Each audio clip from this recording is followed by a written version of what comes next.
വാഴ 2ൻ്റെ സെക്കൻഡ് പാർട്ടാട്ടോ ഇന്നത്തെ ഈ ഒരു വീഡിയോയിൽ. ഞങ്ങൾ കൈരളി ശ്രീയിലായിരുന്നു ബുക്ക് ചെയ്തിട്ടുണ്ടായിരുന്നത്. 9 മണിയുടെ ഷോ ആയിരുന്നു. ഹൗസ്ഫുള്ളായിരുന്നു. കുറച്ച് നേരത്തെ തന്നെ എത്തി. കാരണം എന്താണെന്ന് വെച്ചാൽ വണ്ടിയൊന്നും പാർക്ക് ചെയ്യാൻ സ്ഥലം ഉണ്ടാവില്ല എന്നുള്ളത് ആദ്യം അറിയായിരുന്നു. ലച്ചൂസിനെ നന്ദൂസിനെ ഇവിടെ സൈഡിലാക്കിയിട്ട് ഞാൻ വണ്ടി പാർക്ക് ചെയ്യാൻ വേണ്ടിയിട്ട് പോയതാണ്. നല്ല റഷ് എന്ന് പറഞ്ഞാൽ നല്ല റഷ് തന്നെയായിരുന്നു കേട്ടോ. ഈ രാത്രി 12 മണിയുടെ ഷോയ്ക്ക് വരെ ആൾക്കാർ ഫുള്ളായിട്ടുണ്ടായിരുന്നു. പിന്നെ 9 മണിയുടെ ഷോ എന്ന് പറഞ്ഞിട്ട് പക്ഷേ പടം തുടങ്ങാൻ ഒരു 9:10 ആയിട്ടുണ്ടായിരുന്നു. കാരണം അതിൻ്റെ മുന്നത്തെ ഷോ വിട്ട് ലേറ്റായി. കാരണം ഭയങ്കര റഷ് ആയതുകൊണ്ട് ആൾക്കാർ അങ്ങോട്ടും ഇങ്ങോട്ടും പോകാനുള്ള ആ ഒരു സമയം എടുത്തിട്ടാണ്. പിന്നെ നെക്സ്റ്റ് ഷോയ്ക്ക് ക്ലീൻ ആക്കണമല്ലോ. ശ്രീകുട്ടി മുകളിലാണ് എന്ന് പറഞ്ഞിട്ട് ഞങ്ങളെ വെറുതെ വഴി തെറ്റിക്കുന്ന ഒരു സീനായിരുന്നേ. കണ്ടില്ലേ, തിരക്ക് കണ്ടില്ലേ.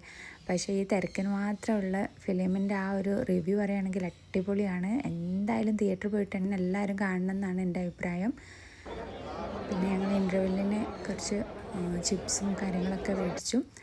ഫസ്റ്റ് ഹാഫ് നല്ല കോമഡിയാണ്. സെക്കൻഡ് ഹാഫ് കുറച്ചൊരു നമുക്ക് എന്താ പറയുക, ഭയങ്കര ഫീലാവുന്ന ഒരു ഇമോഷണൽ ആ ഒരു ലെവലിലേക്കുള്ളതാണ്. അപ്പോൾ ഇന്നത്തെ വീഡിയോ ഇത്രയേ ഉള്ളൂ. നാളെ മറ്റൊരു വീഡിയോ ആയിട്ട് വരുന്നതായിരിക്കും. അപ്പോൾ ചാനൽ എല്ലാവരും സബ്സ്ക്രൈബ് ചെയ്യാൻ മറക്കരുതേ.